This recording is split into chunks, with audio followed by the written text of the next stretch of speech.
two questions then. Do you think that Putin respects Biden as a negotiating partner, and do you think that Putin would respect you as a negotiating partner, and maybe why to both of those questions?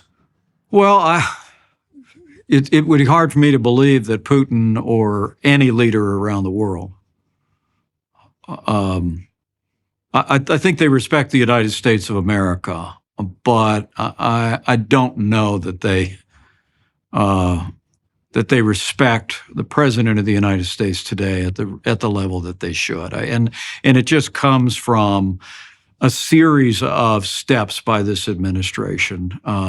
To unilaterally reopen Nord Stream 2 to Russia. I mean, it was a policy of appeasement to reverse one of the policies we'd put into effect. Made no sense at all. To attempt to get back into the Iran nuclear deal, literally hat in hand, begging the mullahs in Iran to come back to the table and renegotiate until it finally fell apart was just absurd.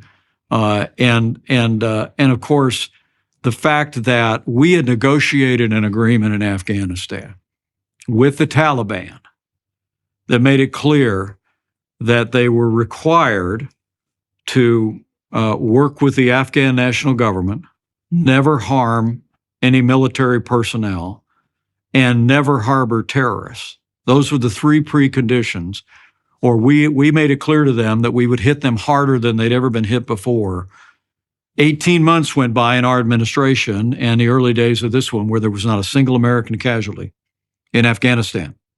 The Taliban knew we meant business.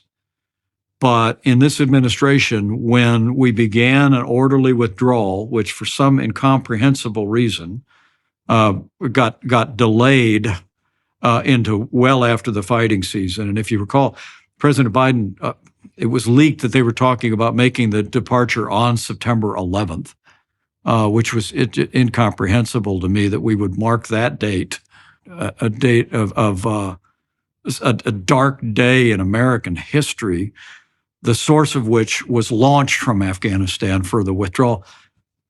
In any event, that he moved the date of withdrawal, he delayed it, he gave the Taliban the opportunity to reconstitute. But the initial failing was when the Taliban began to move their military in the north into Mazar al-Sharif,